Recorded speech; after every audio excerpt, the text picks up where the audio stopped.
Praise the Lord. தேவனுக்கு மகிமை உண்டாவதாக. ஆண்டவர் இரட்சகருமாய் இருக்கிற இயேசு கிறிஸ்துவின் நாமத்தினாலே இந்த காலை வேளையில் உங்கள் யாவரையும் நான் வாழ்த்துகிறேன். இந்த நாளுக்கான தேவனுடைய வார்த்தை நீதிமொழிகள் 19வது அதிகாரம் 23வது வசனம். கர்த்தருக்கு பயப்படுதல் ஜீவனுக்கு ஏதுவானது, அதை அடைந்தவன் திருப்தி அடைந்து நிலைத்திருப்பான், தீமை அவனை அணுகாது என்று எழுதப்பட்டிருக்கிறது.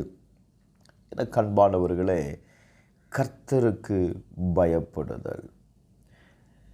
கர்த்தருக்கு பயப்படுகிற மனிதனுடைய வாழ்க்கையில் தீமை அவனை அணுகாது என்று எழுதப்பட்டிருக்கிறது. கர்த்தருக்கு பயப்படுகிறதுனா என்ன? நாம் ஏன் கர்த்தருக்கு பயப்பட வேண்டும்? இன்றைக்கு அநேக பேர் கர்த்தருக்கு பயப்படுதல் என்பது அவருக்கு அஞ்சி நடப்பது அல்லது அவருக்கு பயந்து நடப்பது என்று நினைக்கிறார்கள். நன்றாக கவனியுங்கள். கர்த்தருக்கு பயப்படுகிறது என்பது நாம் நம்முடைய எல்லா வழிகளிலும் அவர் மேல் நம்பிக்கையாக இருப்பது தாங்க கர்த்தருக்கு பயப்படுகிற பயம். இந்த இடத்துல வேதம் சொல்லுகிறது, கர்த்தருக்கு பயப்படுதல் அப்படின்னா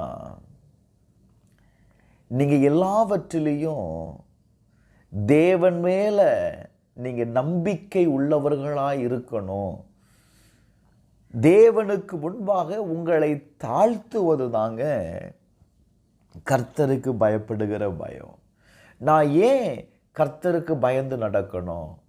ஏன் நாம் தேவன் மேல் நம்பிக்கையாக இருக்கணும் அப்படின்னா, யோவான் 16:33 சொல்லுகிறது, என்னிடத்தில் உங்களுக்கு சமாதானம் உண்டாயிருக்கும் பொருட்டு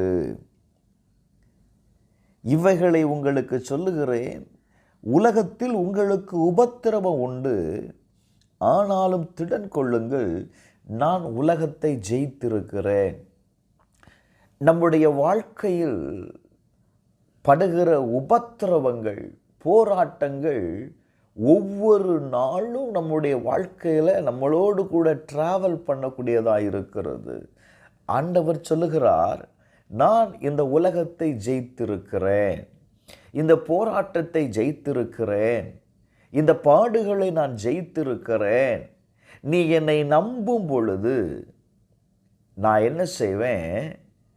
நான் எப்படி ஜெயித்தேனோ அதை போல நீங்களும் என்ன செய்வீர்கள்? ஜெயிப்பீர்கள் என்று ஆண்டவருடைய வார்த்தை சொல்லுகிறது. எனக்கு அன்பானவர்களே, யோவான் 3வது அதிகாரம் 16வது வசனத்தை வாசிக்கும் பொழுது, தம்மை நம்புகிற, தம்மை பின்பற்றுகிற, தம்மை விசுவாசிக்கிற ஒருவனும் கெட்டு போகக்கூடாது, அவர்கள் ஒவ்வொருவரும் நித்திய ஜீவனை அடைய வேண்டும் என்றுதான் அவரையே ஜீவபலியாய் கொடுத்து நம்ம என்ன செய்திருக்கிறார்? மீட்டெடுத்திருக்கிறார். Glory to God. ரோமர் 5வது அதிகாரம் அதனுடைய 1வது வசனத்தை வாசிப்பீர்களே, ஆனால் நாம் விசுவாசத்தினாலே நீதிமான்களாக்கப்பட்டிருக்கிறபடியால் தம்முடைய கர்த்தர் ஆகிய இயேசு கிறிஸ்துவின் மூலமாய் தேவனிடத்தில் எதை பெற்றிருக்கிறோம்? சமாதானத்தை பெற்றிருக்கிறோம்.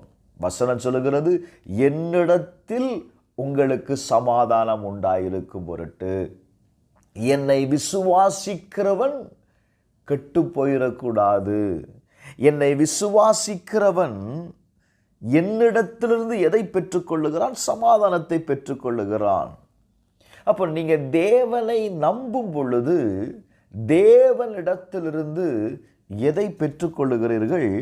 சமாதானத்தை பெற்றுக்கொள்ளுகிறீர்கள். ரோமர் 8வது அதிகாரம் 18வது வசனம் சொல்லுகிறது, இக்காலத்து பாடுகள் நம்மிடத்தில் வெளிப்படும் மகிமைக்கு ஒப்பிடத்தக்கனவைகள் அல்ல.